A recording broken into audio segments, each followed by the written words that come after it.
Welcome to episode 25 of the A Strings podcast.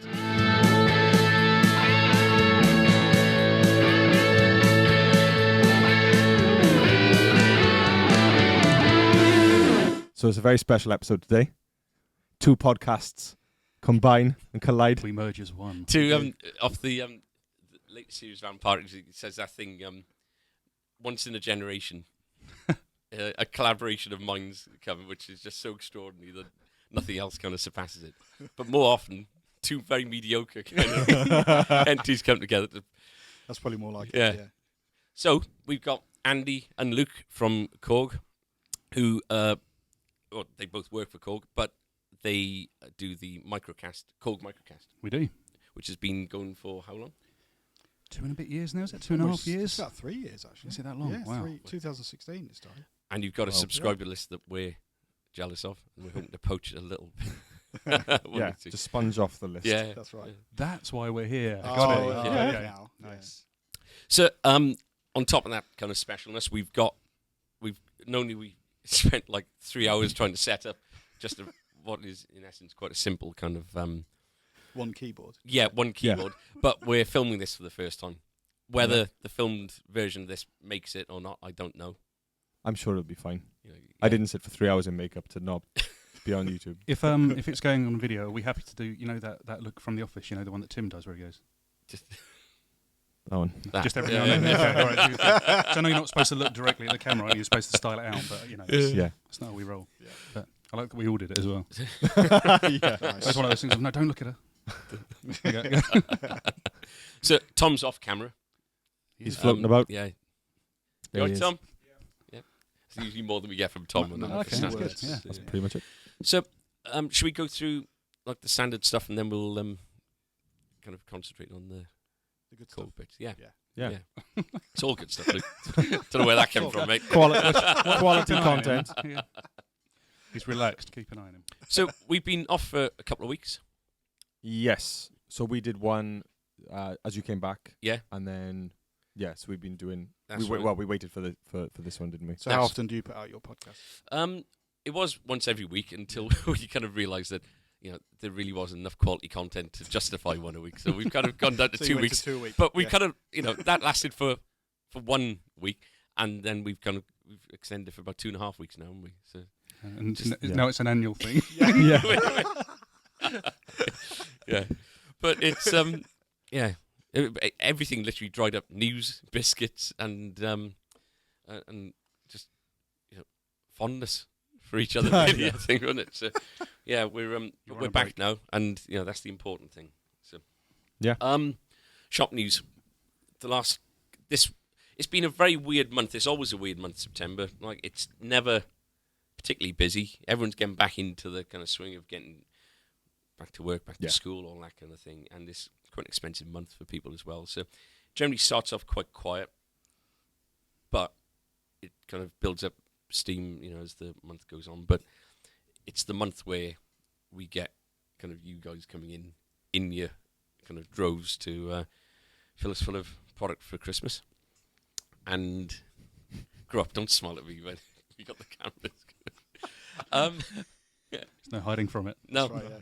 but we've had, I think, 6 or 7 pallets of gear through. Yeah, it's been unbelievable. And it's all come in 2 days. 2 days. Which I was talking to someone earlier. I think it feels absolute chaos for those 2 days, but it's better than just getting dribs and drabs for a whole week. Get it done. Yeah. Absolutely. Yeah. So it's been absolute carnage, but brilliant. It's stressful, all but done. it's amazing how it kind of invigorates us a little bit, because Mm. the start of September was miserable. Just not just with regards to how busy the shop was. It's just you just need a shot in the arm sometimes, and that was it. Wasn't it, I think. So, Yeah. Yes. There's lots of new toys to play with as well. Yeah, Yeah. lots of new toys. Some standard stuff which is not that exciting, but just helps us sleep well at night. The bread and butter stuff. But we have had quite a lot of new gear in as well. Yeah. Not least from you guys. Mm. So we've got some of the new keyboards in and that kind of thing. But we'll kind of get into that a bit later on. So today we've had a big delivery from Korg, which included Takamine, Takamine, yeah. Vox, and Korg. Yes. The Takamine gear is in preparation for our evening on Monday. And it's all behind us. Yeah, absolutely. Very nice. For those It's like you did it on purpose. watching us in 1080 high def. 1080p. Yeah. 8K, I thought. Okay. If you can get back, Check your contract. That was 8K or yeah. Okay. or I walk. Yeah. Yes, we got plenty of Takamines. We've got Makoto and Stuart Ryan coming in on Monday for an event. So Makoto is That's the chief designer and Luthier for Takamine in Japan. There's the London Guitar Show going on this weekend, isn't there? Yeah, That's so right. that's where they're going first, and Yeah. then they're going to tag on. It's only 2 stores they're doing, aren't they? Which is us and Guitar Guitar in Camden. London. Yeah. Yeah. So you So guys, it's very London centric, apart from here. apart from Yeah. here, the fact that they've chosen us is always a real, we always feel quite flattered with it. With our obvious issues that I think we mentioned at least twice an episode with regards to Facebook, we're a little bit nervous because we haven't got the mouthpiece to kind of, promote. shout about Shout it it out and, loud, and yeah. bring people in. But Korg have been great. They've put a mail out to their quite substantial mailing list. The people we've had coming in, because I'm not acoustic kind of focused when I come to guitar playing.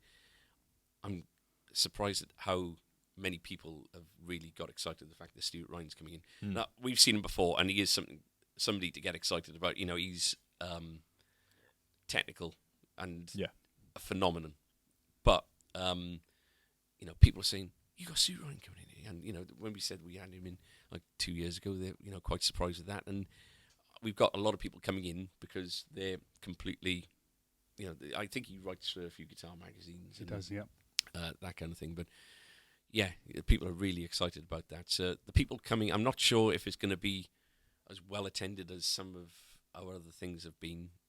And I'm nervous about that. Yeah. But we've done everything we can. We've gone on to, we've done the Instagram thing. We've done our mailing list, and we've got numbers coming along. We just, we just like to do you guys justice, really, and we can only do what we can do. I'm sure it'll be a great event. Yeah. Well, we're hoping to get Makoto on podcast a little bit. He doesn't speak any really? English, so we That'd be great, though. That'd be good if you could, though. we could. Let's get- He's It's got quite a short podcast then. They must. Yeah, it'll be subtitled for our for the viewers, but have fun with that. yeah. He must be bringing along a translator. Well, he did last time, yeah. Yeah, And his translator wasn't great either. he wasn't. No, No. so it could So it's could gonna be a lot of So fun. you need a Car translator for the translator. Translator was Yeah. German, Yeah. unfortunately. So, yeah. I I think what would be really cool is if we could, even if we had to sort of sit there, and there's apps that do it now anyway, but if he did, if we're not in our YouTube room, the same as what you did in our Yeah, YouTube room, yeah. but like the ultimate acoustic setup, and he could just talk through start to finish, sort of how he That'd be sets it very up. cool. Yeah. We'd have to obviously subtitle it. with a Stephen Hawking kind of voiced There we go. Oh, voiced over. voiceover. Voiced over by You could use Stephen Fry. microKAST and Yeah. vocode it. Yeah. There we go. Since you guys took over the Takamine distribution, Yeah. they come through setup absolutely They do. faultlessly. Yeah, We they were looking at the stuff we had through today, and nothing came through. We couldn't do anything to anything. No. It was all perfect. With regards to action, most of them came in tune. There's just literally nothing we can do to them. So they sell themselves, and there's, the models we get in don't last long. They come in and they go out, and it's I think that's because even this end, we work quite hard on our setups and everything. So you've so that's- started Yeah. in. Have you seen the little cards they've started putting in? Yes. So Yeah. There's one in the on shape of the on headstock. I'll go table. and grab them. It's on Actually, the- you pass them, Tom. It's on the top of the table by the phone, Tom. So it's like you get one of these on the top, and on the back you've got a date, a quality control stamp, serial number, and that's for this is for the Japanese one, but it comes for literally everything we've had through, Awesome. and I didn't know we were doing that. no, Yeah, that's really cool. it really But is. that's brand new, isn't it? Yeah. Yeah. We haven't seen that before. So I think in regards to when we get these kind of peaks of a certain brand, Yeah. it tends to be us. We kind of get excited about it again, Mm. and I think when we got into the Japanese Takamines, obviously before that, but when we started seeing all the Japanese takamines, we had the takamine event. Seeing some of the special edition pieces, it kind of makes us excited. Yeah, because you learn more about the heritage of the brand and how absolutely, amazing it is and everything and else. it's the freaky thing is that people seem to be, it's almost like magnetic kind of pull without us having to say anything. They'll kind of go to whatever we're kind of into at the moment, and there'll be like a one-off. We'll comment on something that they're looking at, and from there, that's where the conversation starts, and it's People really pick up on that. If you're into it, then they will be into absolutely. it. Yeah. So it's good. So I guess with you guys being tech, you're not haven't got anything to do with the guitar show. No, not really. You're not going along or anything. No, it's not. You look really happy. I'd love to do it. I've done it a few times actually. It's a great show. It's a different pace, but it's I canny this weekend for Scottish. Yeah. Don't think it was. But yeah, no, I think that we're going down in force. I think Mr. Longbottom of podcast fame will be attending as well. So it'll be good. Yeah. So is there a tech show that you do in the UK? Is there, because you've got a drum show, I think there's a acoustic and a bass show now, isn't there? But is there a tech show that goes on? I think the main one now is called Synth Fest, and that's in Sheffield, and it's coming up soon actually. It's right soon, isn't it? Yeah. It's like early October. Yeah. So that's pretty cool. So that's all synth manufacturers go there, and little boutique-y synths and modular and everything. So it's a pretty big deal. So I think it's the third year it's been going. Sound on Sound. It's a great show as well, isn't it? There seems to. I was talking to. We had the guy who he's head of UK sales for Fender, Jim, coming to the shop earlier on today, and we're obviously he's doing the show on the weekend, and we were talking about these shows. They were a big thing right up until around about when the recession hit, around about 2008. Because A Strings, or me, I kind of had a stall, like a 3x3 meter patch in Music Live in Birmingham and the London Guitar Show, which become Limbs then, didn't it? Music Live was massive at its peak. Yeah, absolutely massive. And I think from 2006 to 2008 I did it, so it was 3 years in a row. Cost an arm and a leg, but you really did get people coming along and really into the gear and wanting to get a bargain kind of thing. Bought stuff, they did. Absolutely, but Music Live and Limbs kind of finished around about 2009, didn't they? And you didn't get anything for a while. Nothing really replaced them for ages. Yeah, and even now, you've not got anything that kind of come close to the scale that they. No, because they were for everything, weren't they? For everything, drums, and guitars, and high tech, and synths, and it was a different mindset in as much as, Music Live used to have retail partners. So, you guys, Fender, Gibson, all these people would go along, and all of their sales would go between one of 2 or 3 big guys there. So it'd be like Sound Control at the time, Academy of Sound, and all these different kind of partners that you had. So, I imagine there must have been deals for them to have been had, and it kind of worked for everybody. But now, everyone's margins are being squeezed to the point where there are no deals for you. The price is the price because you've been squeezed, we've been squeezed, and that's that. So, the shows that I remember from the 90s where you used to go along and on a Sunday afternoon you'd pick up something at a real bargain because they didn't want to fill the van or the lorry with gear. Those days are gone, aren't they? Yeah. The cheapest price you're going to find is online. And retailers aren't going to want to go to a show like Music Live and have the outlay for a stand and not be able to make their money back. I think it's changing as well because especially it's a little bit different for guitars because people want to a lot of the time go in and try a guitar, but for things like high tech, Seal number 1 is going to be identical to 20,000 because of the way YouTube's gone. Video content has improved so much. So many people are just checking out the gear there and just buying it. Yeah. So it is a little bit different now. Yeah. So I guess they are more trade shows now, aren't they? So it's an opportunity for you to really go and wave your flag as opposed to going there and trying to facilitate sales for whoever. Yeah. It is different. Yeah. But having said that, Synth Fest is still a big event and there are sales partners there. Are there? Yeah, and they do well. So, yeah.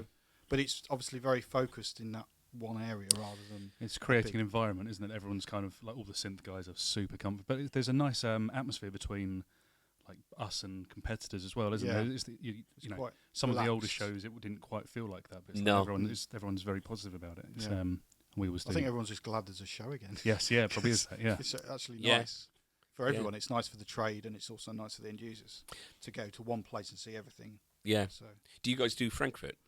I know obviously NAMM, everybody does NAMM, but I a don't lot of people think we dropped did out. it last year. Don't think we did it. Or this year, I should say. Even with the high tech stuff, because I know the guitar side was dead more or less, isn't it? Don't think we did it. Frankfurt's been dropping off, hasn't it, over the years? And I think NAMM is the one now, isn't it? Because that used to be alongside NAMM. That used to be the place where a lot of products got launched. Yeah. But can't remember the last time we did a product launch at Frankfurt. No. So the last few years. So. Yeah. The argument was with the big guys is that they can save. It was 6-figure sums that they were invested in. To have their big stand in a prominent place, and like sales force from all over the globe to stay in quite an expensive part of Germany for a week. Yeah. Now what they said was that what they can do is redirect that into direct marketing and trying to prop up and it does seem that in the last like 2 or 3 years that marketing for certain brands really has kind of ramped up quite a bit. It's a very different approach as well, isn't it? Because you did Super Booth, didn't you? Which was another big kind of synth thing over in Germany. That's in Berlin every year. And that's a little bit like Synth Fest, but a much bigger version. Yeah. And that's an amazing show. So, but again, it's focused towards high-tech, modular synths and things. And the people that invited out this year were mainly YouTubers. Or was that a different event that you did? Because you did something with... Yeah, we did something else with another retailer in Europe, which is basically collecting together all the top YouTubers on this kind of high-tech gear and invite them together with the manufacturers to check out the gear, shoot a load of videos. So some of them were videos of just them, some of them with me and them, for instance, which is really good. You're a valuable commodity to Korg because our certainly at least one video in the top 10 is one with Luke, isn't it? Yeah. He's a celebrity. Yeah. Yeah. I've seen it happen where people go, it's like that's in fact, can I tell you the best moment we've had where it's kind of like, this is cool. We did this thing called the Synth Lords, where we basically go and play sci-fi conventions. It sounds as nerdy as it is. It really is. The last show we did up in Manchester, they were doing like a police academy special. Yeah. And so the cast of Police Academy there, and Michael Winslow, who does all the beatboxing and stuff, he was on before us. And it's kind of like, as he was sort of taking his gear off the stage, and we were putting stuff on, it's like, you've got to go and say hello. Oh, right, so I went over and I went, I can't believe we've got like 12 grand's worth of synths here, and you've got more noises in your voice box. Yeah. And he turned around, not because we weren't Korg branded, we were wearing like our Synth Lords, I keep saying the Synth Lords t-shirts. Yeah. And he goes, but you're using all the right gear. And he started telling us how good Korg was, and we kind of went, we actually work for Korg UK. And he turned around and he was going, okay. And he looked at Luke and he went, you're the reason I bought my Korg Cross. No way. And he was like, I love your video. And he was talking to Luke like he was like a fan of Luke's. And it was kind of like, and I'm like, no, okay. I'm your fan. Yeah. You're not my fan. It was that moment of like, oh, okay. And we were talking about him coming over and doing some unique voices and samples for some of the and all that sort of, and it's kind of like amazing. Just bizarre, wasn't it? But it was like, wow. And I was staying in the same hotel as him, and the next morning I ended up having breakfast with him as well. It was amazing. Did he get his sausages on the plate like a robot kind of thing? And also, if you didn't ask him, listen, if Gutenberg isn't up for reprising like Mahoney, there's a little bit of a resemblance, I think. Gutenberg let himself go, kind of thing. He was there as well, wasn't he? Yeah, had breakfast there as well. Was he? He was great. Yeah, he was there. We had as close as we are now. Had breakfast. They were there. All the original Police Academy cast. Amazing. Well, there's a few dead, and they weren't there. No, Steve Wentworth was there. What do you call him? Hightower's dead. Yeah, TJC. And so is the guy in the guns, Tackleberry. Yeah. Yeah. Okay. Yeah.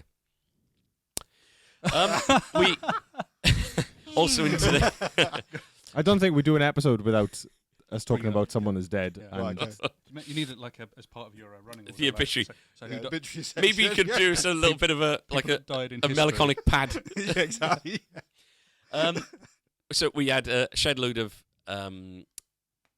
Black Sign today. Yes. But yesterday we had, how many did you count up? 38? We had 53 boxes, wasn't it? And it was 38 were guitars all from Fender and basses, yeah. Wow. So it's really kind of, stocking them up. got us back. Yeah. And we've needed to for a while, but you timing is a massive thing, because in all honesty, there's nothing that we've really got in this last 2 days that we have been asked for in the last 3 months, kind of thing. But obviously, this is the period of time of the year where you do start getting asked for your starter packs and the obvious kind of bits. And we got some nice things in. We got nice original American original telly, the 60s telly, the Fiesta Red, which already someone is out for like 2 hours, and somebody's.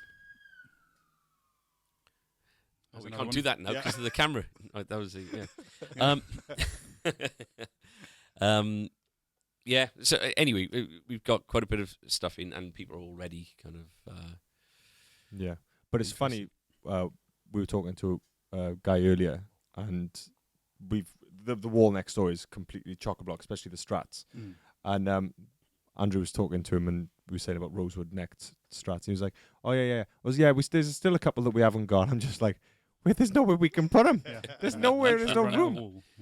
But there's still, like, especially for us that see it every day as well, we could still look up and say, "Oh, we could do one." We could do one. Yeah, absolutely. And, well, you're gearheads as well, aren't you? That's the when you're into it. It's a hell of a difference. It's even when we felt we've been at a fairly kind of low stock kind of period of the year, it's people still come in and say they're surprised the amount of stock we got. So it's sometimes it's you can go too far the other way and get too much. So it's trying to find the balance. So I think the stuff we got through is hopefully stuff that is gonna. It's kind of the Saturday crowd, isn't it? The ones coming in, wanting their starter pack for 300-400 quid kind of thing. We've got that kind of sussed, I think. Very nice. So we said we had an absolutely abysmal day today, but that was kind of countered by the second biggest day of the year yesterday, was it? Yeah. So it's literally like it's a proper kind of Swiss Alps of a week kind of thing. We've we received our first custom shop, which we covered on the last episode. Yes, that's right. Of course, the Gilmore, and we had one of our good customers come in and try it, and he's been wanting one of these for years. He tried it out, and it's not that he didn't like how it sounded. It's just that it just wasn't something. There was something that just wasn't right about it. Yeah, and he's a Fender player and he usually plays 9s. The Gilmore has 10.5s. We commented, I think, on how the strings really did dominate the kind of influence how he played the thing. So we changed him over to 9s. He came in, tried it, and walked away with it. And quite, on the one hand, that pays a hell of a bill. So that's fantastic. But on the other hand, you kind of sad to see it go already because we waited 9 months for this one. 8-9 months. So when the next one's coming, I don't know, but it's in good hands, and it's I remember that feeling because I used to work in a store, and that feeling where you'd have something there for ages, and you have that. You make a big sale, you're great, but then you sort of look at the gap on the wall for a while, don't you? It's kind of like, it's a sad moment. Absolutely, because music used to be played. Exactly. At that point, yeah, absolutely. We literally have you here. Whenever you're ready.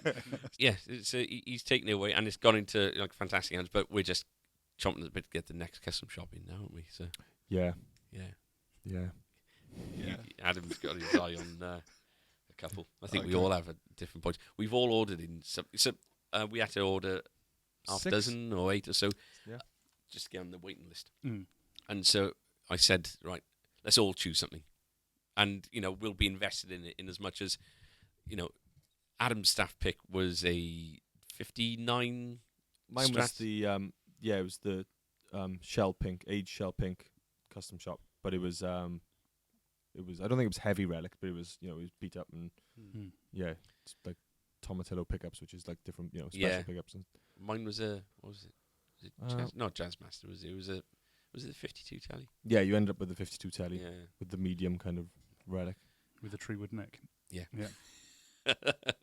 With frets as well. With the frets, yeah, that's nice. Yeah. I just seeing the tech guys glaze over. Kill me now. Yeah. Be like the opposite when we talk about tech. Yeah. Oh, let's talk about keyboards, Ad. Come on. So you could do at the end of this because it's on video. You could just disappear off and have us sort of talking, just slightly lower the lights to black. That'd be quite good, isn't it? So is this kind of like Tomorrow's World meets Time Team? Because well, it is now. That's happened. Yeah. Tomorrow's Because we're just talking about woods and sort of I love from wood, though. the I 50s. I love woods. I love wood. I like Great woods. wood, yeah. Different woods. Yeah, tree Yeah. woods mainly. Bush woods. They're okay.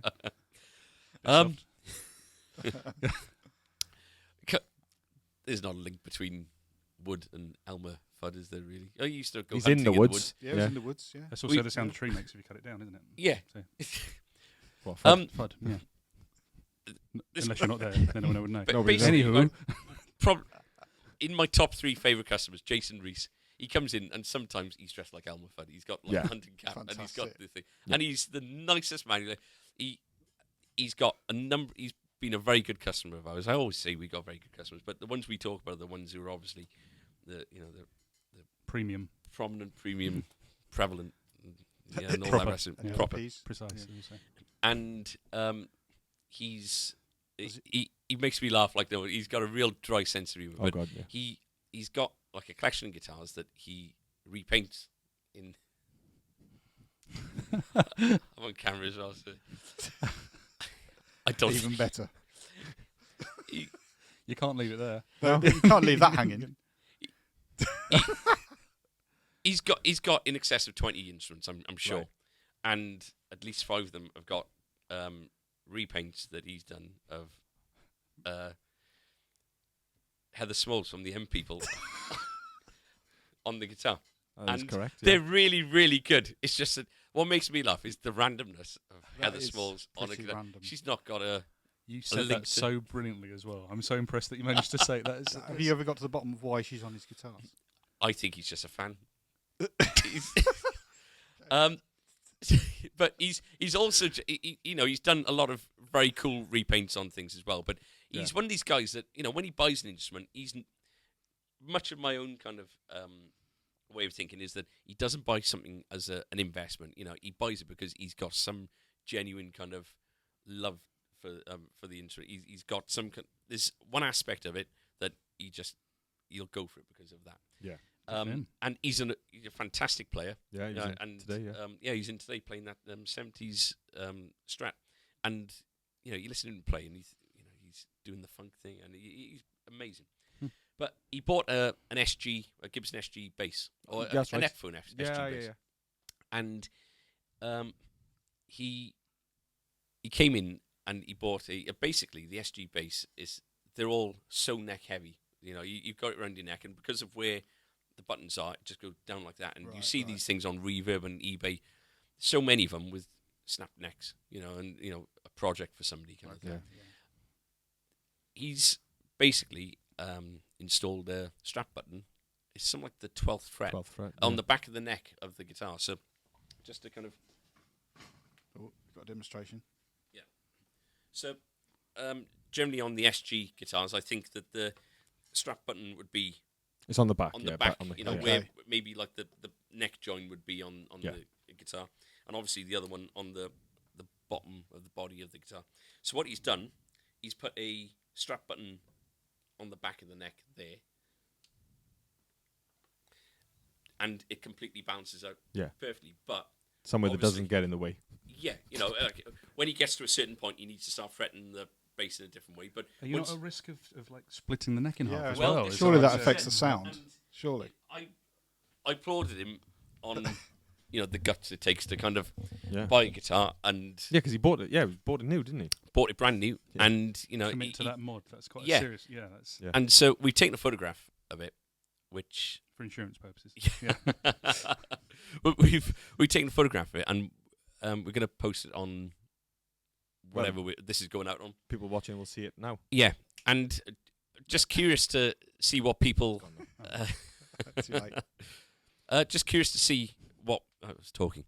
I was curious to see what people were they think of it as a concept. In as much as, is that a good idea to do?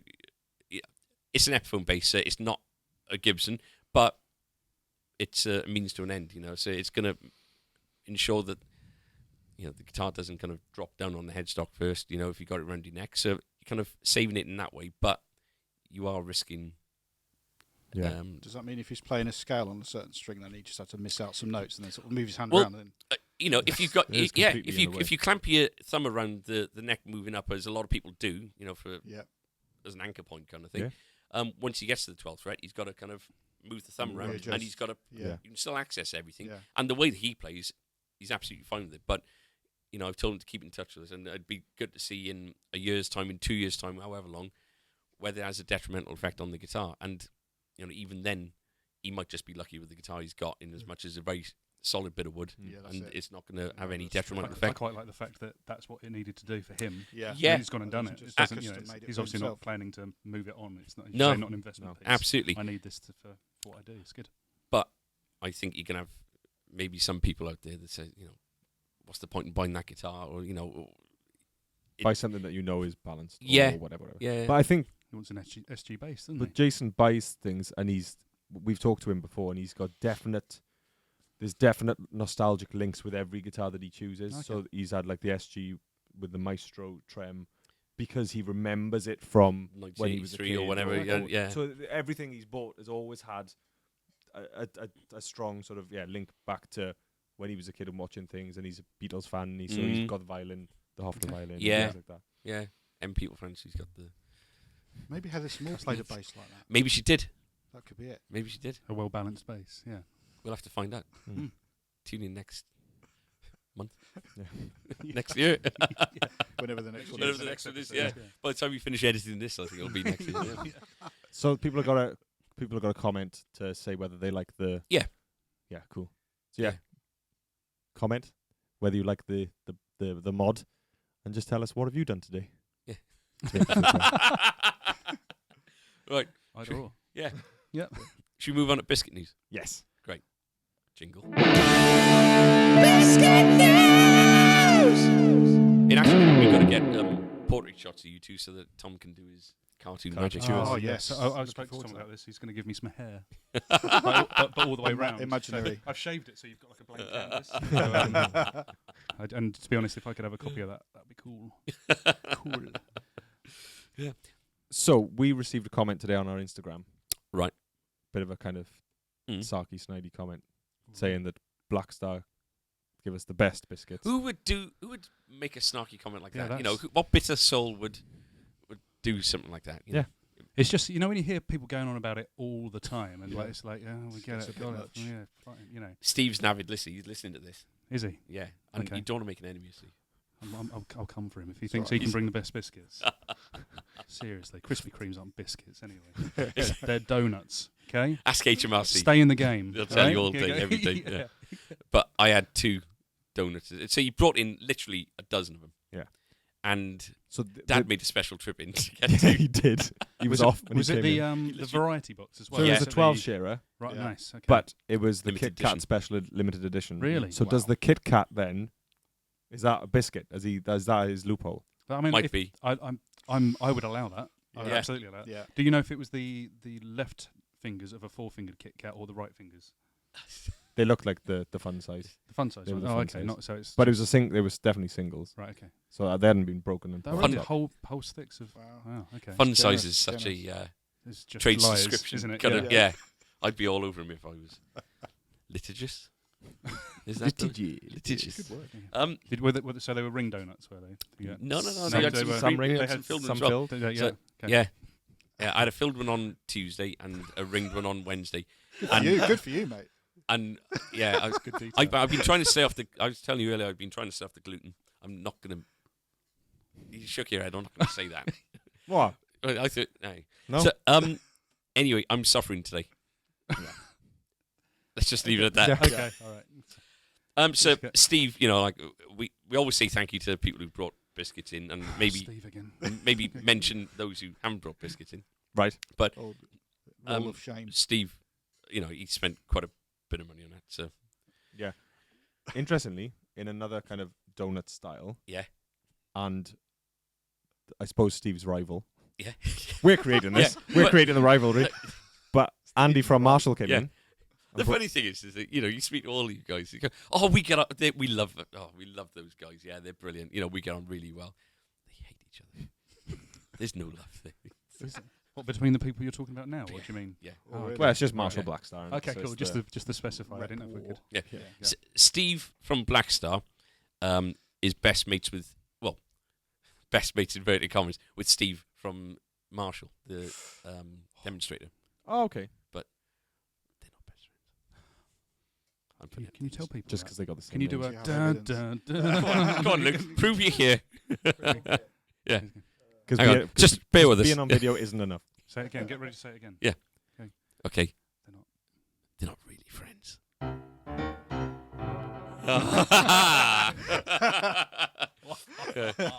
Although, everyone's so mild-mannered. If there was a fight, it'd be a pillow fight. Like, nobody would want to actually hurt anyone.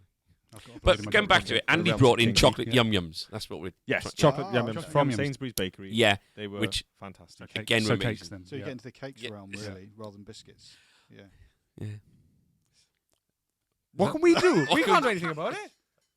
I'm just What saying, people but bring us. I know, but you're choosing to talk about it. You know, just It's biscuit news. follow your own Yeah, rules. exactly. You know, you're breaking That's the nothing game. to do with We can't- biscuits. What? It's cakes. So baked good news. Big good news. It's, What would they be? What are they? Ooh. What would you say? Tonics. We like What's tonics, that? don't we? What's that word? Hmm? What does that Yeah, word? but- It's a cake, but because it's got we biscuit. discussed But- this. But The base is biscuit. So if you're not happy with that, we did decide that what we could do is just get rid of the marshmallow for you. We'll just eat and them. just leave those as well. Give you the bottom bits.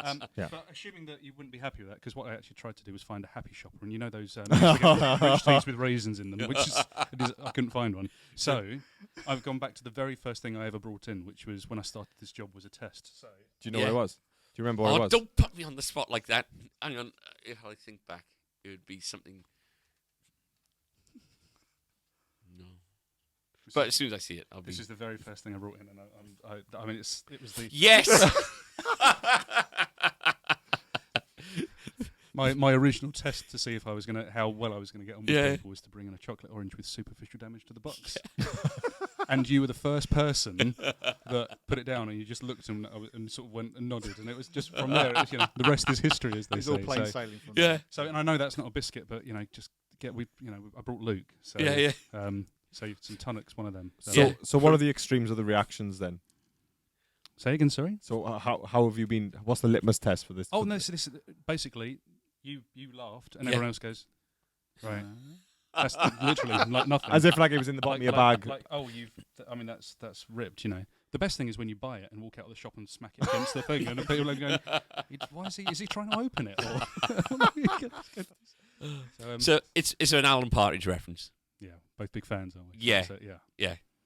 And The good news is, yeah, I do love a chocolate orange. I do as well. Yeah. And they were on sale, so I thought I'd make the joke. So yeah. But if you dip it in like your cup of tea or thing, it melts the chocolate. Suck the chocolate off, and then the melty But there's bit, nothing left. and then but then you've got like it tapers to like a Chocolate point. tea. So Right. it's like you're looking.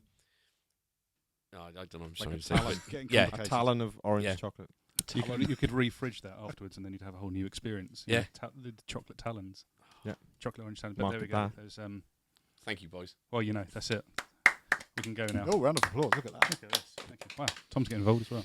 Also, non-reps, but just nice people. Sophie, Yeah. brought us in bourbons. Bourbons and jammy Jammy creams, Dodgers. Like, Yeah, little- Yeah, nice. Yeah, yeah. Can't go wrong Which- with those. I think she knows. I've said before I don't like bourbons, but I think You they're don't like meant for you. bourbons? But Yeah, no, because I but like bourbons. the Jammy Dodgers They were I finished those off. Do you go for the whole thing, or do you bite No, the top Dodger. off? What with the jammy dodger? Yeah, Whole thing. really. I'm more No. of a fan of taking the top off first and leaving the little jam bit, and then I eat around the bottom. I bit normally just leave to my the t-shirt jam. on and I usually. Oh, okay, yeah, no, fine, yeah. I have a different biscuit for. Do you like party rings? That's not important. I eat around the heart, and then so I've just got like a jammy. Jeremy bit. Hart. Yeah, jammy Yeah. heart. Nice. Yeah. Jamie Hart. Don't know who that is. probably plays football. Adam's been at Blackpool because Not by choice. his first birthday of your Life. of your girlfriend that you since you've been together. Not Yes. her first birthday, obviously, because Yeah. let's just Move on. let's forget that. Right? Cut it out. It's fine. But the first birthday where you've been together A couple, yes. and you took it at Blackpool. The lucky I thing. didn't. Right, let's tell the story. So, Good times. yeah, my girlfriend's brother booked a surprise hotel trip based on their childhood trips to Blackpool, and he was messaging me. Oh, she'll love it. It's amazing. She'll love it. Da, da, da. Little did he realise that her memories and trips to Blackpool were her too young to go on anything, and just watching him go on all the rides, and having to stand there with her nan in a wheelchair while he went off and did all the rides. Memories. So when she found out, she was just, it wasn't the reaction you'd expect. So we thought, right, let's just make it, just make the absolute best of it. And to be honest, we laughed from the moment we drove in to when we left, because Blackpool is an absolute Veruca. If anyone is from Blackpool listening or watching, I am sorry, but you it obviously is. haven't seen the good parts. All the listeners stand by it. I stand by it. Subscribe. Yeah. And when they say, you're from Pontiac, like it Doesn't. Yeah. But so I brought a fudge and toffee assortment. I had back. a try of a bit of fudge. I tried one as I was well. unimpressed. It was either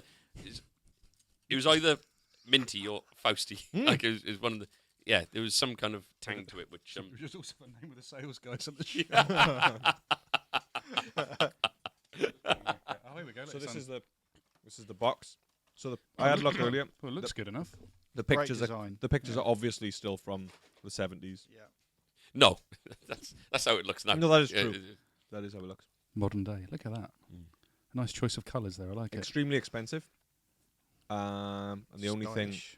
that we did of any Did you get involved with all these touristy. activities. We went up them the off, tower. yeah. We did go up the tower. And Ferris wheel. that was pretty much it. Ferris wheel. Went on the piers and all them things. We used to go around looking for Ferris wheels. Can't remember why now. Look at I. We did that, didn't we? Yeah. Yeah, we used to go around looking for Ferris wheels as part of the microcast when we started, didn't we? Oh, it's because It's because of South 'Cause End I- Pier, isn't it? well, no, it's because I once offered a prize, didn't I? Which was Oh, yeah. a free ride on the Ferris wheel. And then some people followed up on it. So yeah, that was awkward. Wasn't it? So it's, Yeah. So explain the rules of the competition. It's the competition's over now, so it really would be a waste of time. Yeah. There's I'm that- not going there's to. that and the fact that I can't win really can't anymore. remember what it was.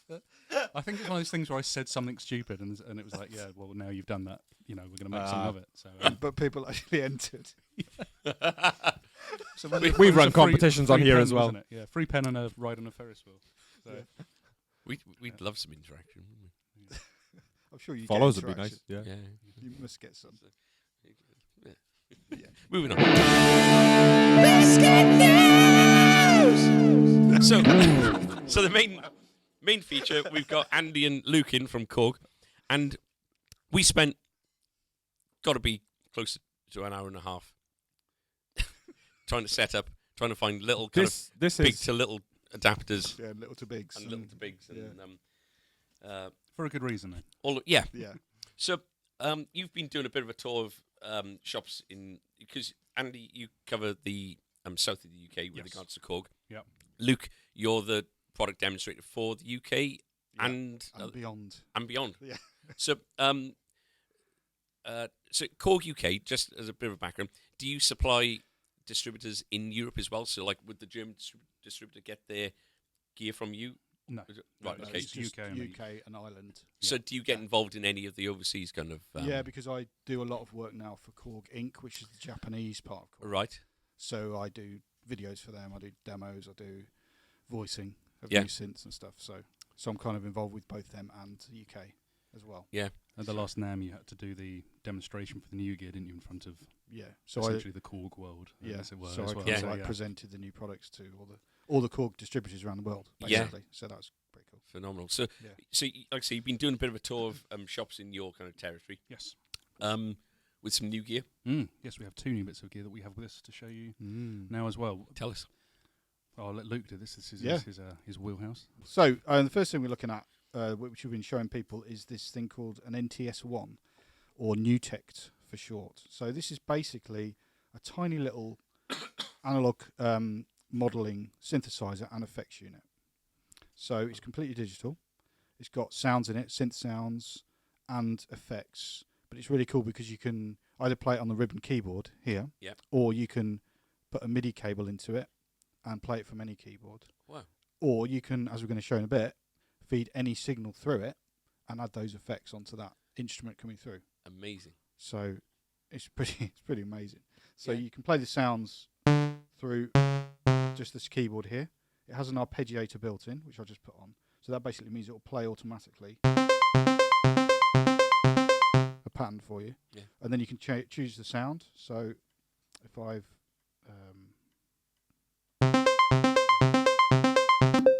so you can change waveforms.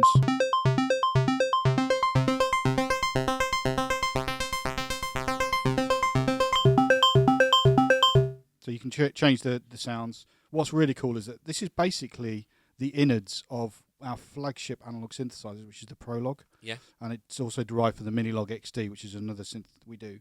And what's the coolest thing about that is that you can load what we call user oscillators into those. That basically means custom oscillators. So they're not necessarily sounding like a saw wave or a square wave or something quite ordinary, if you like, whereas these can be completely custom, different sounds. And there's a whole community of people out there making these already. And custom effects as well. And of course it has some amazing effects built in, as well as it's got the filter. So if I start it off again, you can apply an effect called cut off to soften the sound. But then it starts to get really interesting when you start adding some effects. So things like chorus, flanger, some delays. And it's got some amazing reverbs in here as well.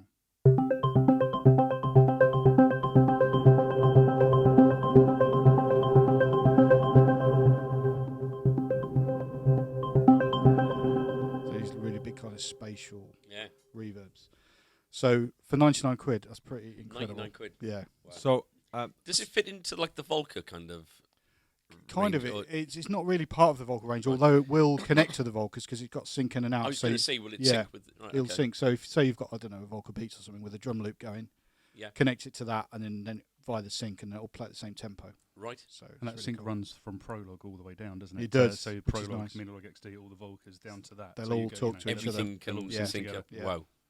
And this is the one that you can build yourself. Yes, it comes as a kit. I didn't mention that, but yeah, it comes as a kit, and yeah, you have to build it from scratch. Although it's very easy, it's just a few little parts you snap together, and then you've got a little screwdriver, like tiny little screwdriver that big. Yeah. Which you put it together with. So it's pretty really cool. And of course, we can put other instruments through it, like we said. So we've got a guitar hooked up. So should we have a go at playing that? So see what happens. Try that.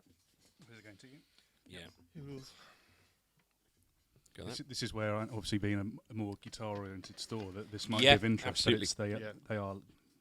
So I'll turn the effects off first, so we can hear it dry, and then we'll start turning some effects on for you. So this is a dry sound. There we go.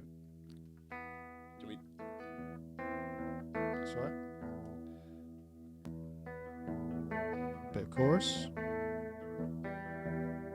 Because the other thing is you can stack all those effects. It's not a case of you can have one or the other. You can stack all three modulation. Yeah. Phaser.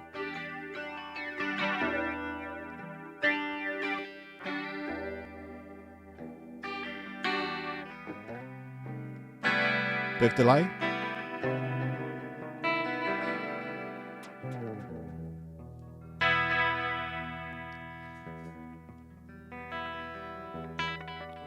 But I think the nicest effects in here are the reverbs. Yeah. So you've got this really nice spacey kind of. It's beautiful, isn't it?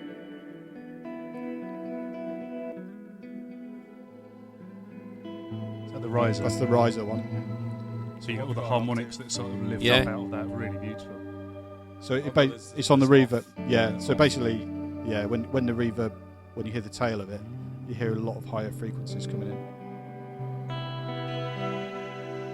Oh, that's nice. 99 quid, you're not going to get a reverb that sounds as good as that. They're 24-bit pedal, never reverbs, mind. aren't they are 24-bit 24-bit effects. So reverbs. you're up there with studio level effects. Yeah. And can you do the sub as well? That's another nice. So there's another one does the called opposite. Submarine, which is this one. So it brings in all the low end. But for any sound design stuff, it kind of doesn't matter what you've got instrument-wise, if you want to get a really nice effects unit. Yeah, like we had a that's also MiniLog synth, going through it yesterday. Yeah, It standard sounded MiniLog through it's incredible. great. Any of the Volkers running through it is another.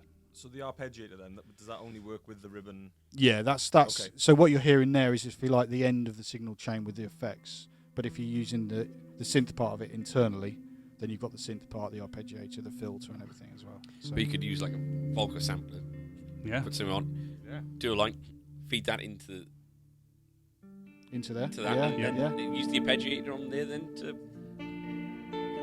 Oh no, you'd use whatever the It was the whatever samples, signal's yeah. coming through. That's Absolutely, that's what you'd be affecting. Yeah. Yeah. But But you you could could use the use that. sync, couldn't you? You could use the sync. Yeah. So you could use the tone of that alongside what's coming in being affected alongside that sound. Yeah. So there's loads of different things. You So with the sort of synthy kind of sounds, you don't do it won't give you like that kind of crunchy synth sound. It won't, No, because you're not actually. All you're doing there, you're not actually playing a synth sound through that. All you're doing is sending that guitar signal through the effects kind of processor. skipping the Exactly. the- It's skipping that front end and going through. You can the play the effects. synth at the same time over the top of it, can't Yeah. you? But yeah, using the ribbon.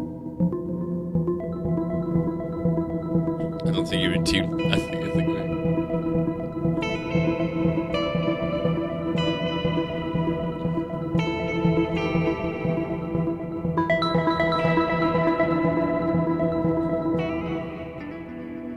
Nice little jam there. That's good, isn't it, man? Do you feel a bit left out? You're right. I was Andy. going to start singing, but they just finished. Oh, you missed your chance. Stood up. Yeah. But just for the reverbs alone, Really nice.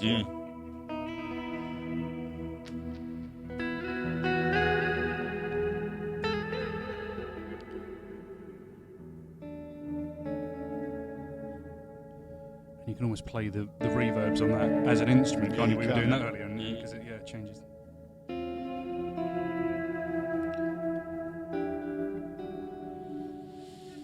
You feeling chilled? Yeah. I'll fall asleep in a minute. Close your eyes. Yes, yes. Imagine you're in a relaxing place. Yeah. Now someone's knocking on the door. Oh, your phone's going again. Oh, fuck. Yeah. Don't worry about it. Just Yeah. forget it. Somebody's at the door. They've got some bad news. Yeah, we're out of stock of NTS ones.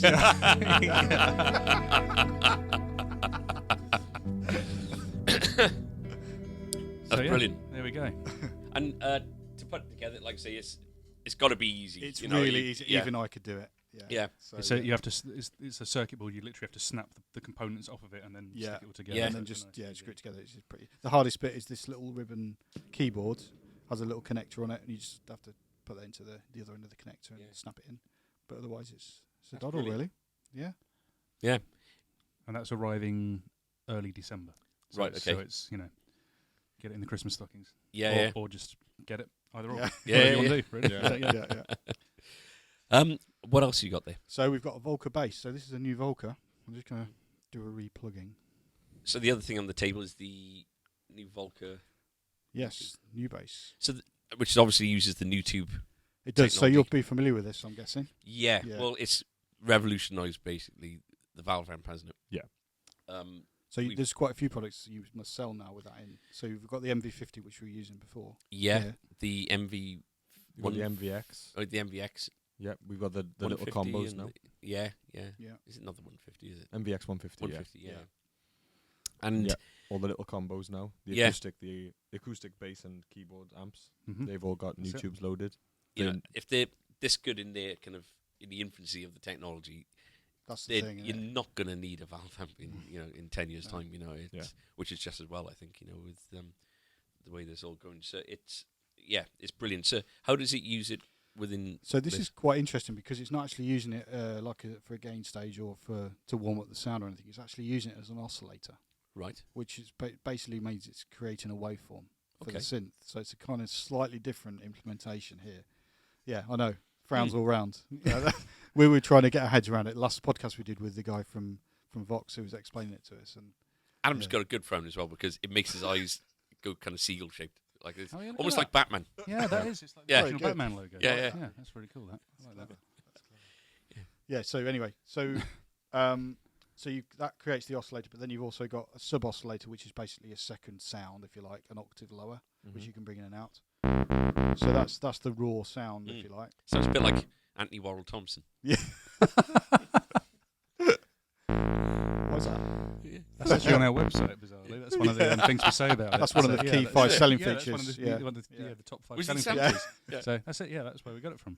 That was the You put first him in the feature oscillator. we lead with normally, that one, He needs work after all the shoplifting. It must have fallen into my pocket.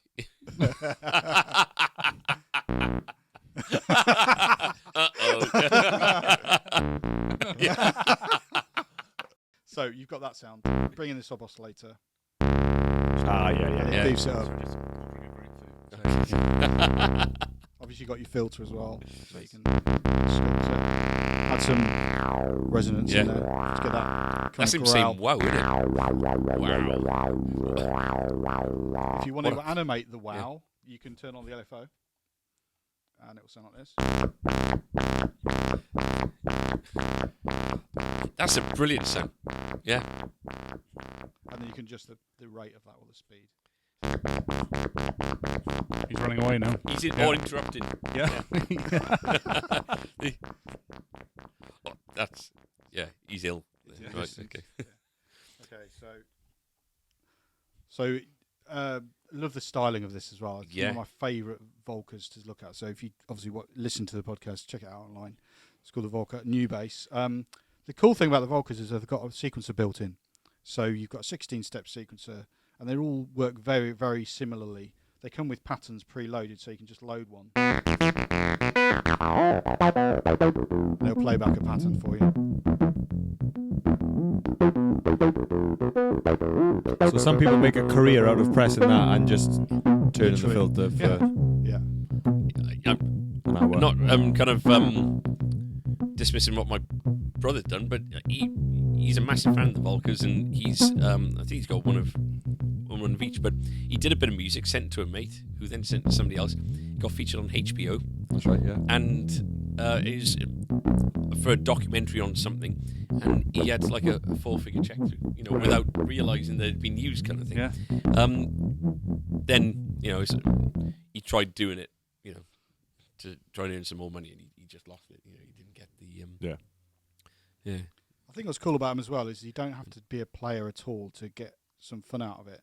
So because you can do a sequence, so you can either plug a MIDI keyboard in and play it. That's the way I'd probably normally use it. But a lot of people don't do that. They just literally will do what we call a step recording. So they'll go into record mode, and then it's just waiting for me to tell it what note to play effectively. And I can just put in some random notes. Maybe we miss out a couple of steps. And then I've got a pattern.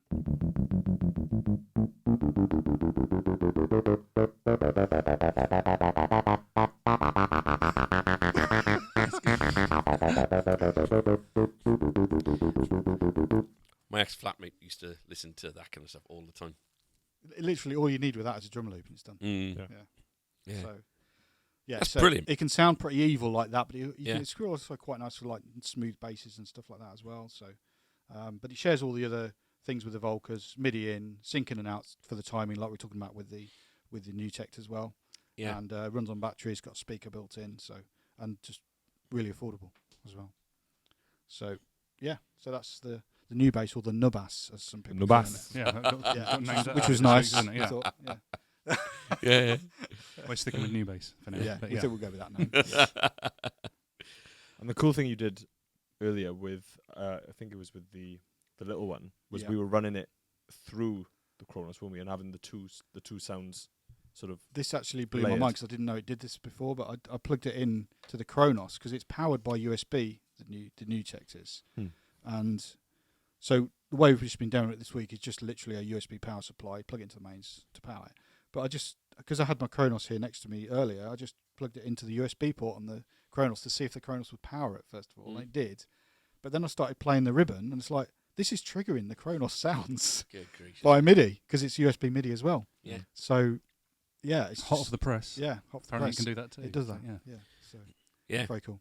Really cool. Some of the things we received in stock today, we had the new B2 pianos, which so we've. Am I right in saying, because we've got the B2N and the standard B2. Yep.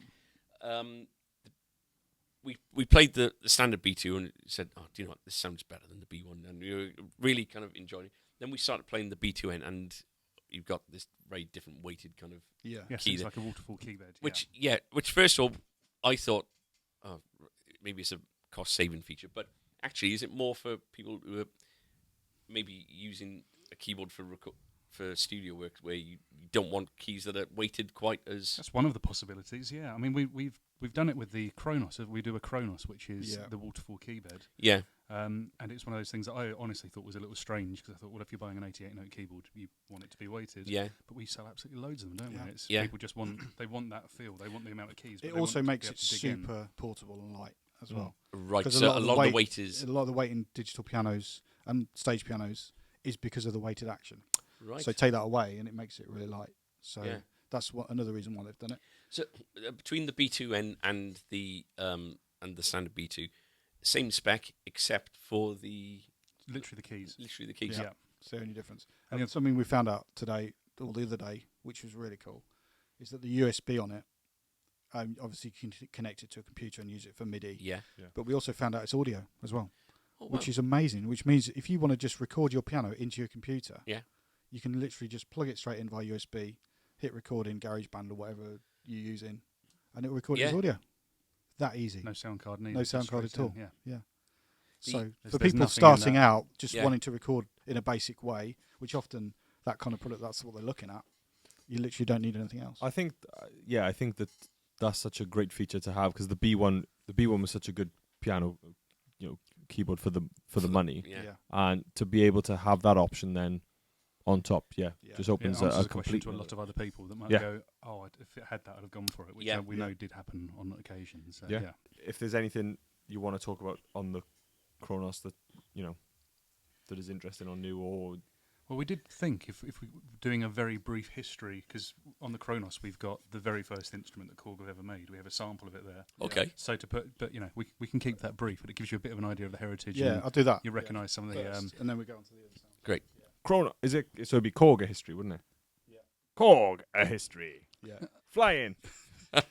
Don't put anything in, just me doing that. Yeah. We do actually have a jingle for that if you want one. Yes, Yeah. please. Yeah, we've got- yeah. It's called Chronology with a K. Do it. Go on. Okay. No, I haven't All done it right, yet. all right, Sorry, sorry, not yet. But you can fly it in if you want. Okay. Yeah, we'll do it.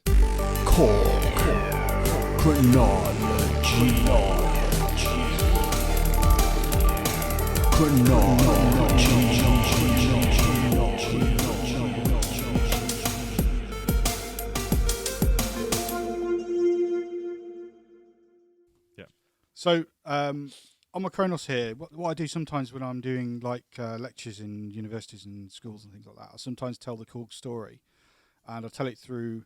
I use the Kronos, but I've loaded into it some of our classic sounds. So from our classic synths, basically. So the very first product we made was called the Donkomatic, and it was actually a drum machine.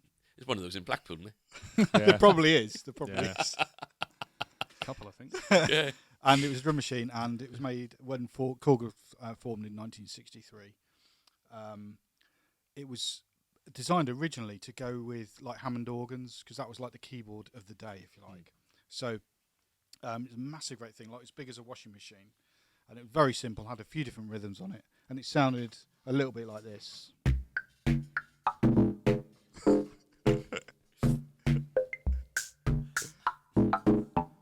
Because wasn't there a rule though that about? Was it something to do with how much you had to get paid if you came along with the drummer? Yeah, what was it now? If something really strange, like Right. if you used a drum machine in a live gig, this was in Japan, in Tokyo, I think. You had to pay the musicians double or something yes, for not having a drummer, Yeah. or something like that. Yeah, That's brilliant. it's brilliant, and, Yeah. and it sounds obviously nothing like drums as we know them. No. Yeah. But that was the kind of the start of the drum machine, if you like. The Volkers, Roland TR-808, all those kind of famous drum machines were based from instruments that grew up out of those kind of those sounds, if you like. So that was in the 60s. Then Korg made a few more drum machines. They started getting smaller and smaller. Then we made our first synthesizer. And then Korg got a name for making affordable synthesizers, and probably the most famous one of that era was in the late 70s, which is the MS-20. Right. So this was a monophonic synthesizer, so one voice. You can only play one note at once, but it had a very characteristic sound because of the filters. Okay. I'll just play you an example. I use a famous song to demonstrate it, so you can kind of get the idea of the sound we're talking about, because people will probably recognise it. It's this sort of thing. Whoa, okay. So that's obviously a Daft Punk song. Yeah. They actually used an MS-20. Right. So there was, it was less used in the actual era they were sold, and more used later. It's a little bit like the introduction to Beat It as well. It's very similar actually. Yeah. But it's a little bit lower built beater, but it's a similar kind of growly kind of sound, isn't it? So that was sort of late 70s. Then we got into the digital age, where we saw things like The M1. The M1, exactly, and things like from other manufacturers, the Yamaha DX7, Roland D50. That was throughout the 80s. The musical scene completely changed, went very drum machine based and synth based. And we had a few synths like that of our own, like the M1. So the M1 had 2 or 3 really iconic sounds on it. So the first one was this. Yeah.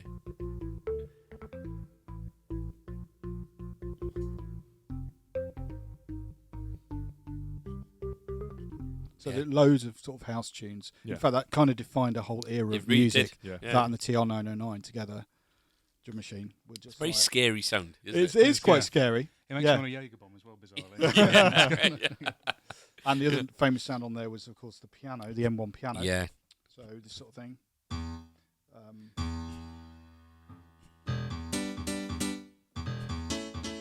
Just 90s, isn't it? Just everything 90s. M people. Yeah, I was going to say. Yeah. And people would have been all over the M1. Yeah, definitely. but like Small Happy would love Mondays and all that kind of thing. Exactly. Yeah. It's, and things like famous tracks like this.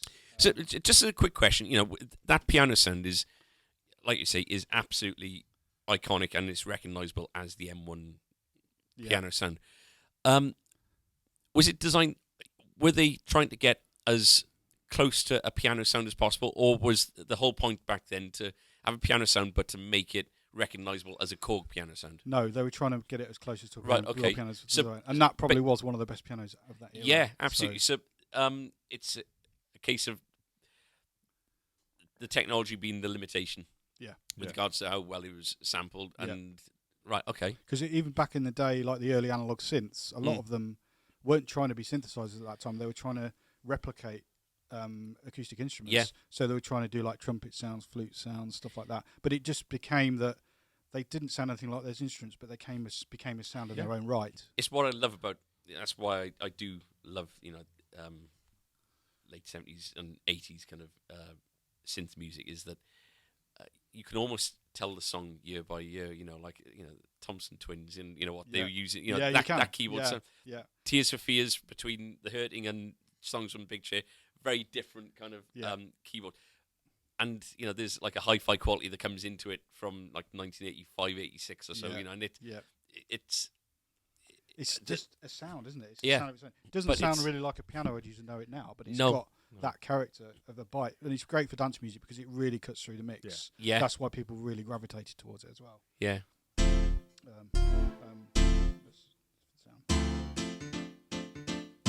Yeah.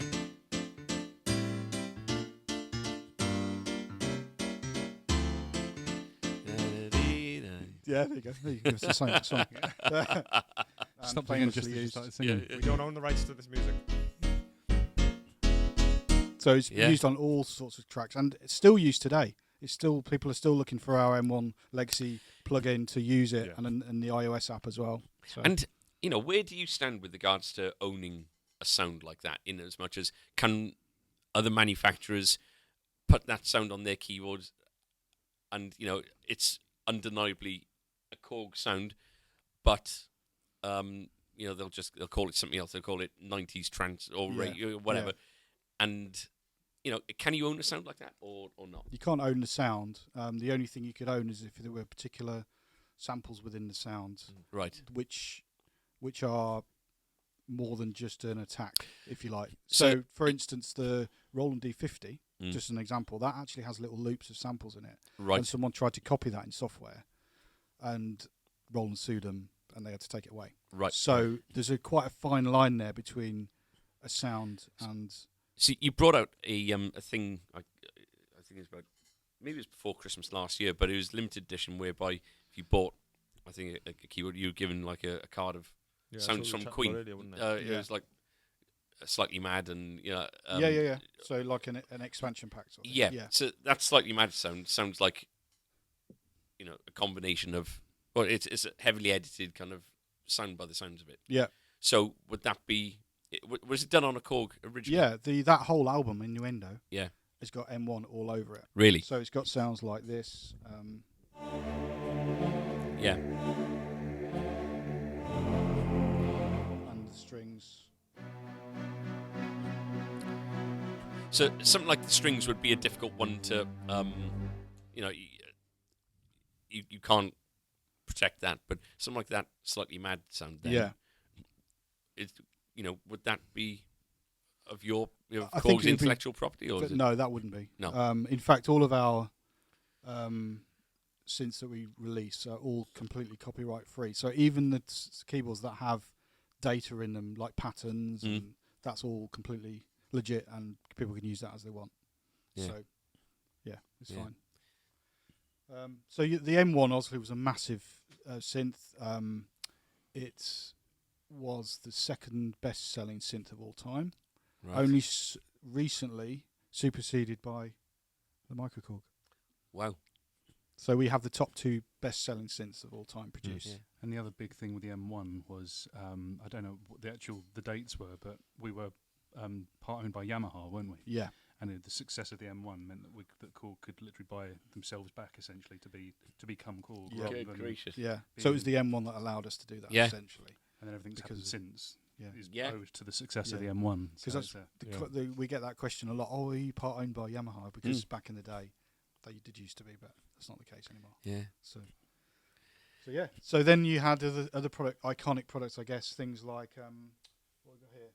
Things like the Wave Station. So this was again a kind of unique spin on technology where we added loops to pad sound. So you got this kind of sound. So you had an actual sound, but then with that nice kind of Very Genesis-y, isn't it? yeah.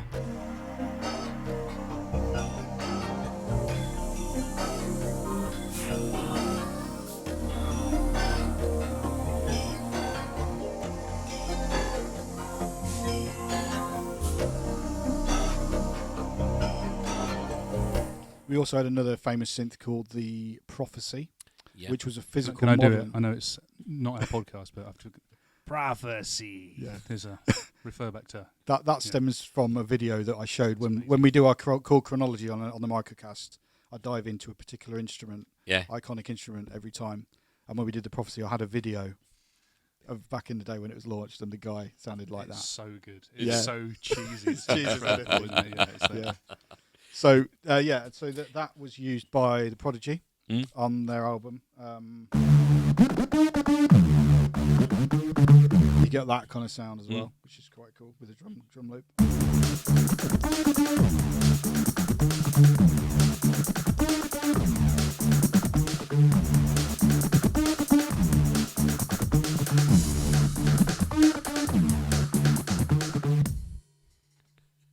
Nice. Then we're getting into the realms of kind of like Trinity, Triton, which again are massive workstations. So the M1 was the very first workstation we did. It was one of the first workstations in the world. What a workstation is basically not just a synthesizer, but it does other stuff as well. So you can layer stuff up, you can sequence, and that's where the Kronos is now, which is what I'm playing here. You can plug a guitar through this, can't you? You can, yeah. And it has some of the Vox effects actually built into it as well. Is it easy to do? Pretty easy, yeah. Let's do it. Talking about bad attitudes earlier, right? There was a boy in, I've had a bit of a revelation recently, right? I've always wondered what to have for lunch, because you've either got to have everything's bread based, or we got a microwave. Why haven't I had a go at just doing like baked potatoes? So I bought a bag of baked potatoes, and I thought I'd get a slab of cheese to bring. I'm a mild cheddar man. I don't like. I'll eat mature, but I had you down as a mature, actually. Yeah, sorry about that. So carry on. It's good. But so I went to the cheese section, and they didn't have any mild cheddar there whatsoever. So I went up to the girl. Sainsbury's. I don't care if I'm being recorded. It's the worst out there of the lot. I went for cheese or just everything. Everything. Okay. They're just a big letdown. I went to the cheese kind of counter, and I said, "You got no mild cheddar out?" And she said, "What?" I said, "There's not a single block of mild cheddar on the counter." I said, "There's a couple of basics, but I don't want that." And I'm not that guy. No. Yeah. So I said, "Have you got any here?" She goes, "Yeah, there." I said, "Where?" It's all kind of it's wrapped in cling film stuff. Just lots of yellow squares. Yeah. She goes, on the end. Should on the end like that, as though I should know that mild comes first. But then I said, "Well, there's nothing labelled." Anyway, that is the story. This is great. This is getting more and more dramatic. The strings But- are in now. But what I'm. Did you find cheese? Did you get? I got my block of cheese. Okay. From there, Oh, so okay. it was it was the kind of they cut it themselves. Yeah. But I'm 95% positive it's medium.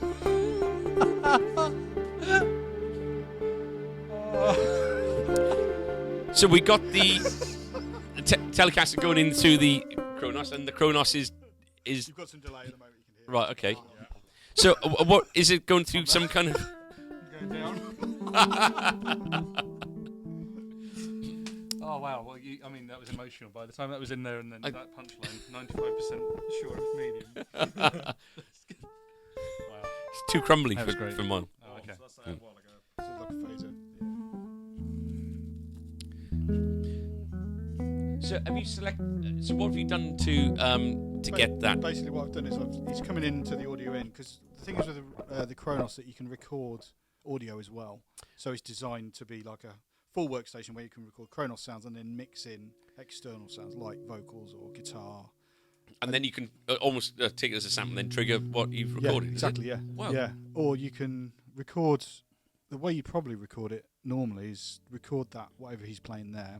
Maybe record it dry, and then you can apply some of these effects afterwards if you want to. Right. Because then you've got more control over what you've recorded. Yeah. But what we're doing here is just putting some effects on what his dry signals coming in. And so basically, you went, basic level. You've entered the screen, and you can just select what effects you want to kind of add to. So I can just change that now. So what have we got? So things like delays, which you heard before.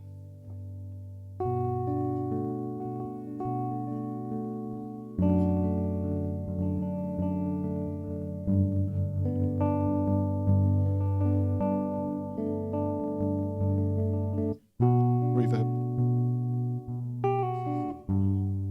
And then I can adjust the parameters of those effects.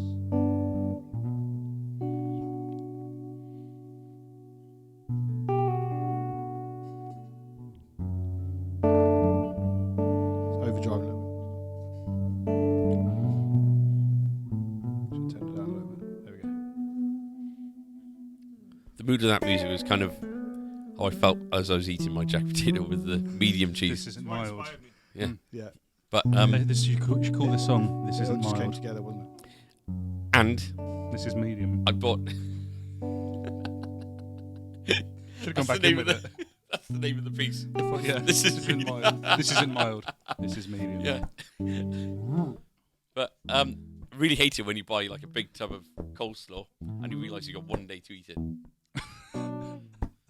There are so many lovely like things you can grab from this and put like in like a. You need to do like a Sound bites. trailer. Like sound bites is Yeah. what I was looking for. But you have got some of the Vox effects in there as well. Haven't you? You've got like Right. Vox wah and.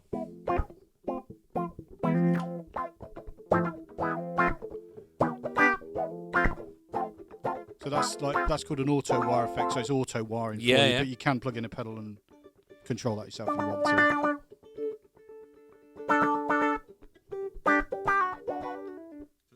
Yeah. Velocity sort of Yeah. Yeah. Yeah. And you've got some of the Vox modelling technology as well. Right. Inside some of the amps, so you can model different cabinets and all that kind of thing, which is quite cool. Yeah. So, any kind of amp simulation or? Yeah, AC30, AC10. Oh, sorry, AC15. Wow. Yeah, all that stuff. Should we give it a go? Yes, please. So do you find that the two companies sort of collaborate because obviously they're all under the umbrella now? They'll absolutely. pass Well, the things back and Vox forth. like R&D development centre literally is in the Korg UK building. So it's, so a lot happens. So it's always locked up, isn't it? You can't get in there, and there's lots of. That's how we got the guy who was involved with the YouTube to be on our podcast, because we literally just knocked on the door, said, "Do you want to be on the podcast?" And he goes, "Yeah, all right." And so I'm guessing that things like the Korg keyboards and the tech stuff is designed in Japan. Yeah, a lot of it's designed in Japan, the Korg side, and then they have voicing teams around the world to specialise in particular areas. So like some of our Arranger keyboards, we were talking about the Arranger keyboards before, they have styles in them which mimic particular styles of music around the world, so they get programmers from those regions to make it as authentic as possible. That's just one example of what they do. So, yeah. And you get involved with a lot of that yourself, don't you? Yeah, I do a lot of sound design for the synthesizers. Do you? Yeah. Luke has patch 001, don't you, on the MiniLog XD? Yeah. Really? Yeah. It's very pretty cool. nice. Yeah. Amazing. I've got I wrote a song called Big Sweep Stab, which was the first Big Sweep stab. Yeah. From the Triton. Yeah. Yeah. Oh, It doesn't. Man. It doesn't use that. But the only person who it doesn't have any keyboarding until. But the that's a shame. yeah, the this is going back like 10, 12 years ago. But the drummer and bassist went to like this kind of unsigned event kind of thing, and Guy Garvey looked at the CD and he said, "That's a Korg preset." Really? It is, yeah. I've still got my Triton, so I know that's the one. Yeah, There it is. Yeah. I wrote a song called God's Bathtub once for that very same reason. Except I did use the sound, so yeah. Very cool. That's brilliant. So there we go. We could. As a Vox specialist, how does that sound? It sounds like a no. I think that we've got quite a bassy sound coming from that amp there, but it sounds like a driven normal channel. Yeah. So and then obviously we've got all the parameters there, so you can go in and change the EQs and the gain and everything else, just like you would on mic. Can you do mic positions or for amps and things as well? Can't you? I think you can get really. I think you can change what mic you'd be using to mic up and all sorts of clever things in there. Speaker simulation. Yeah. There's all sorts. Yeah. It's amazing. I'm coming back. Oh, I can say we better move on because this is going to be the longest podcast in it is history. Ever. Yeah. Thank you very much for It's okay. displaying for demoing that. Brilliant. Yeah. And it's nice to obviously your tech and keyboard bass, but it's nice to see how it can be used with with our kind of world as well. I love that. I love it when it crosses over into the guitar world as well. Even just using this little new tech thing. Yeah. Putting that guitar through it just sounds amazing. That is phenomenal. When you think of the reverbs, what kind of price they go for as an individual effect. Yeah. It's they sound fantastic. I'm looking forward to hearing what it sounds like on the headphones as well. Yeah. It's something that we're going to see a lot more of, especially, we're going down this YouTube route, and there's going to be, it's more and more technologically integrated. There's lots of ideas. There's a headphone amp you can get at the moment. It's got the new tube in, isn't there? Yeah. Really? I don't think we've seen that over here yet, but that's I think we've seen a prototype. We've got a prototype in the office, which they've been working on for a while. But that's on. If you go to the New Tech website, that's there. You can see that. Yeah. Product. So it's Should we move on to top 5? It's usually Tom's top 5. It is normally Tom's top 5, but Tom is in charge of the cameras, so he's passed it on to me. Ooh. Right. Okay. So we got to do the Same voice, just with my name. I'm top 5. No, usually, now I look stupid. We usually do Tom top 5, and we all do it, and we have it kind of bobbing around in the headphones and stuff. Well, but should we do it? Yeah. I'm top 5. Thank you. Thank you. So, It was finished. Sorry, I thought it was. that was it. Yep. So today's top 5 is famous film or TV soundtracks that use predominantly synths. Okay. So Korg synths or just synth sounds that. Ooh. Yeah, well, Yeah, okay. We've got the best ones. Don't worry about it. Yeah. It's fine. So we've picked. So there's no, as you know, there's no pecking order to any of these. We've just picked things that we like and that we've talked about. And yeah, hopefully I've given Luke the heads up to what we've picked to see if we can get anything similar or close. So, what do you want to start off with? What do you think? Have you got an order? No, of your no. favourites? No. No. Let's start with this one. So we're going to start off with Halloween, and it's John Carpenter, isn't it? Yeah. Mm-hmm. And He's a legend. What does he use? From the Carpenters. He uses he uses Kronos now. Mm. Wow. Yeah, and over the years he's used Triton and all sorts. So yeah. Okay. So Yeah. cool. good start. Yeah, So good start. Yeah. Yeah. So we picked Halloween, but you can do whatever you want if you. Do Halloween.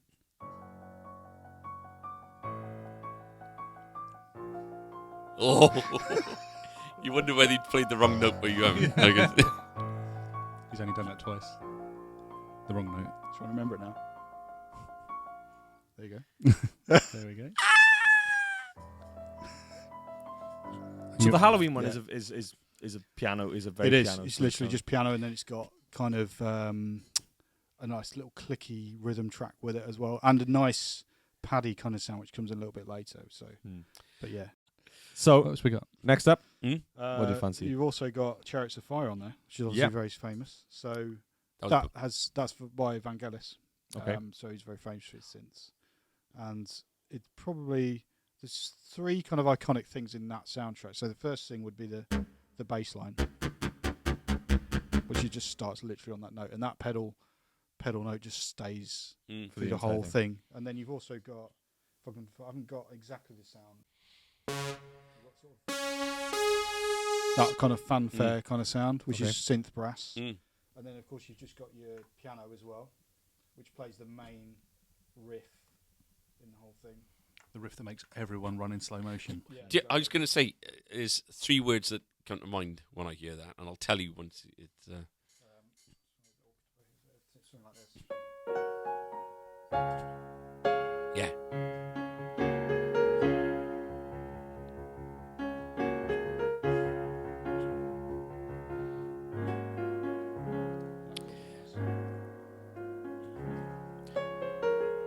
Lucasade, Daley Thompson. Was it It was an advert. Yeah. Yeah. Because it was the 1984 Olympics. They used that. It could have been. They used it for the opening of the 2012, didn't they? With Did they? Ron Atkinson. Yeah, he was playing in Korg M3 as well. Yeah. But they took the logo, unfortunately for us. Yeah, BBC. But now everyone knows. Now everyone knows. It's going to be out there now. Yeah. Leaked here. Yeah. Okay. What else we got? Blade Runner, of course. Amazing soundtrack. Also by Vangelis. The sound I was saying about on the MiniLog XD that Luke has built is called Replicant, I believe, isn't it? Replicant XD, it's called. The Replicant XD, and it is the Blade Runner sound. Really? It's incredible. Okay, so Blade Runner starts with like a drone, like this. And then it has that Vangelis kind of synth brass sound.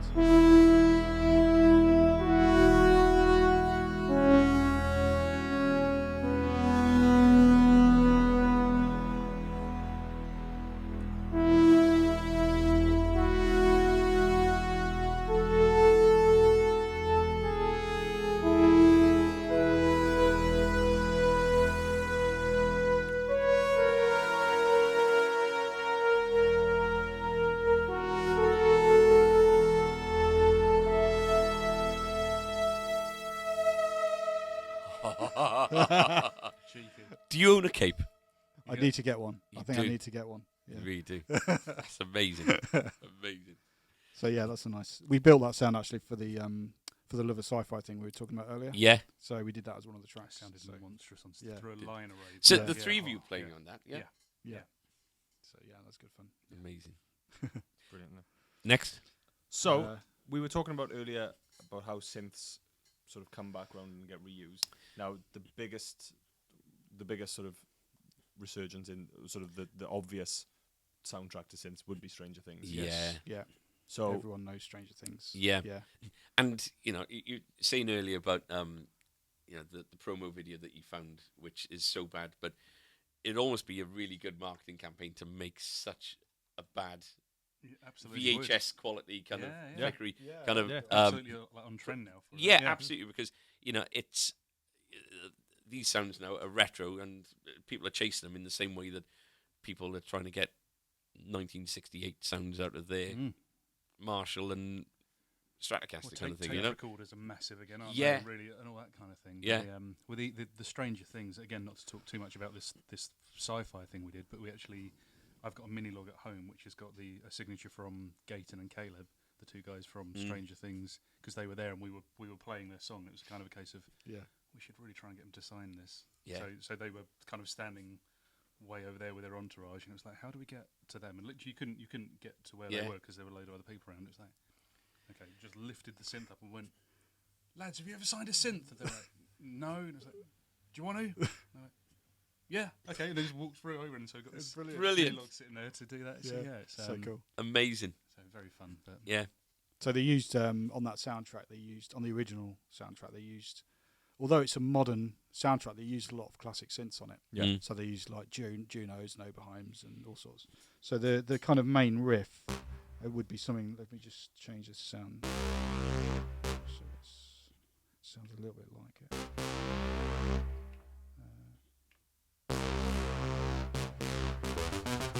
It's that kind of sound.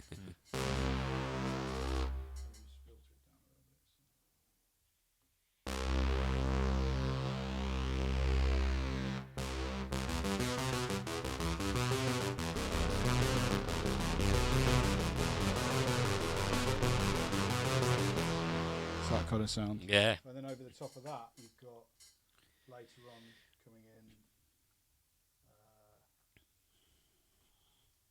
So that would have been arpeggiated, wouldn't it? I guess they'd hold the. And exactly, just run I was just trying to play it very, very badly. I've actually got a version when we did the soundtrack. I've got it programmed into the prologue, so I just hold down those notes and it arpeggiates it, and the sound's much closer. So with playing that, then if you were performing playing it live, you've got to put that sweep in, because obviously it sweeps through, doesn't it, really slowly. So you've got to physically do that yourself. Yeah, which is nice because you get to perform it musically rather than it all being programmed. Yeah.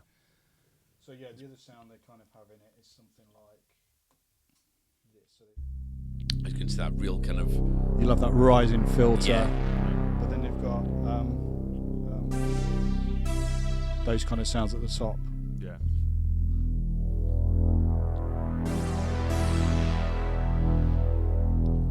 It's making me want to watch it actually. Hearing that. So there's essentially one sound, but because it's got that really nice motion in it, it brings it to life. And then with that arpeggiated thing over the top, that's your soundtrack effectively, with a little kick drum thing going, and it's very cool. But I think the trick with the Stranger Things was it was because they were writing the music for this era. It was to capture the nostalgia of it. So absolutely, you literally only need like those two sounds. Yeah, and you're there, already because they used back watching Labyrinth or something. Yeah, exactly, because they used the synths which were of that era, of the 80s. So it's just completely authentic, and that's why everyone bought into it, I think. Yeah, great series. Yeah, amazing. Right, so that is 4.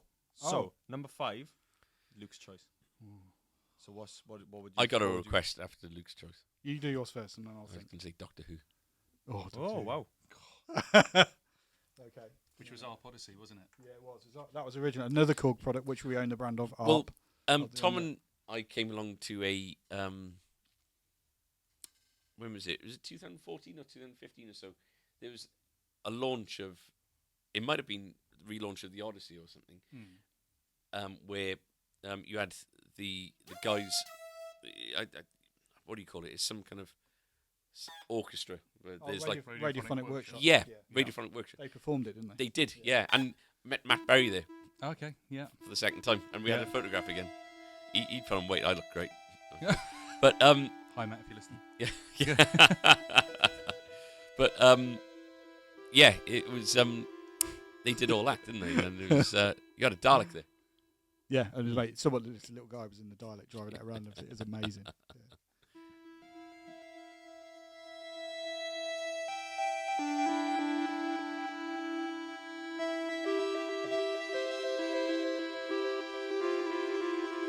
Theremin used as well. the theremin used? Well, there was an original version of the Doctor Who theme which wasn't done on the Arp Odyssey. It was done, I think it may have been on the theremin. Okay. And then they redid it. The Radiophonic Workshop redid it. And then they swapped in some more modern instruments of that era. So yeah. But I think it may have been a theremin on the. Do you know that sort of like the rhythmical bass underneath? Is that the similar type of thing? Yeah. No. What did they use for that? It wasn't an Odyssey. It may have been. I think they used a Yamaha CS80 for that. Okay, move on. Yeah, it's fine. yeah. Which was an amazing. That's actually probably one of the nicest synth ever made, and that's one of Vangelis's favourites as well. You're shaking your head, but yeah, it's true. No, it isn't. Okay. No. Apart from the Kronos. So, what was your choice? Oh God, my favourite soundtrack. What would it be? Does it have to be synths, or could it be anything? Because I love my orchestral soundtracks as well, and the Kronos does those really well as well. And it's really hard to pick one though. Let's think. It'd have to be some John Williams. Right. Okay. It's my favourite composer. I really like probably the music from Empire Strikes Back would be my favourite. Yeah. So it'd be something like Imperial March or something like that. But there's just so many. And what's cool about the Kronos is that because you can layer up loads of sounds, you can get that really nice orchestral sound by using different dynamics. So if you want, I can just play you a little example of that. So we've got a sound here. Depending on how hard I hit the key, I can bring in more or less instruments. So it could be. I'm bringing my timpanis. Or play it really lightly and get that sort of sound. Or a bit of Batman.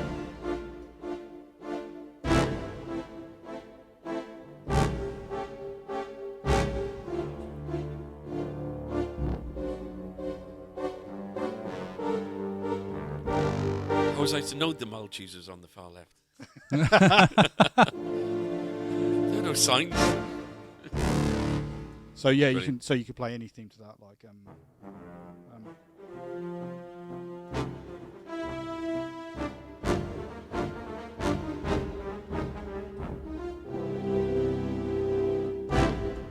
any kind of film music. Yeah, soundtrack works really well with that. Scarface is one of my favourite soundtracks. Giorgio Moroder's. What did he? What does he use? He used all sorts of different things. I don't actually know that soundtrack that well. Actually, really? I should check it out. Is that all synths then? Yeah. Right. Okay. And it's amazing. Is it? Yeah. Okay. Yeah. Project for the next. Definitely. Our next podcast, maybe. Yeah. But George Moroder, brilliant. Yeah. Social media comment of the week. It's on the American Strats video. What's the difference? Yep. So for Andy and Luke, basically we compared the 4 American Strats that they have in the range at the moment. Yeah. Just side by side tone comparisons. What differs? We say from the outset that we're telling you what the differences are. We're not telling you which ones, what we perceive as better, because there is no better. They're all different things. They do different things. Yeah. But we had a comment from a guy called Exile Forever. I can't even read it because it. Oh, can I read that? Do you mind if I read that? Yeah, absolutely. Yeah. Go on. What was you going to say? So I was going to say, as a disclaimer for people listening, this isn't Andy reading badly. This is he only read bad. Normally that is the reason, but this time, If you can't tell which is more good, don't make video. Which you scared to say? There's full stops in. That's it. If you can't tell which is more good, sorry, I'll try again. If you can't tell which is more good, full stop. New sentence. Don't make video which you scared. Capital T. To say. It sounds like Grimlock from Transformers talking. Don't make video. Transformers. Which you're scared to say. Which make you too scared. Okay. If can't type message, don't bother. Banned off YouTube should be used. Well, he tried, didn't he? It's good. It's absolutely. And English might not be his first language. He might not have all the keys on the keyboard either. There's exactly. There's fat thumbs. Yep. So the full stop button works intermittently. Yeah. It might not be a man. It's been fantastic having you in. been good. Yeah, It's a pleasure. Thank you We've- for having us. Yeah. we've meandered a little bit off course at points. There's a ton of editing to be done. Yeah. But So this will be out next January. Yeah, Ready for the next Takamine event, not this one. Yeah. yeah, but it's a lot better than I thought it was going to be. So None taken. thank you very much for making the effort to come in, and we'll get this out as soon as we can. Please comment, like, subscribe. Twitter, Instagram, YouTube, the podcast things, all the standard things. Check out Andy, Luke, and who's the Adam. Adam. Another Adam. Check out their podcast, which is the Korg Microcast, Yeah. which is available on all this. I think you're on Podbean as well, aren't you? Podbean, So- iTunes. Yeah. Basically, it's all the same kind of channels that Yeah. we're on. Don't leave them for us. Listen to them as well. And It's good to have different tones of things, and you can have like an average podcast and a really good one, like you said earlier. Yeah. So, yeah, that's absolutely. so come over to us for the average Which one? and- Yeah. Oh, I was Yeah, gonna say, which yeah, one? Yeah. Okay, just back up that cul-de-sac quickly. But thank you very much for listening, and we'll be back within about a week and a half, I imagine. So I've been Adam. I've been Andrew. I've been Andy. I've been Luke. See you next time. Bye. Bye. Bye.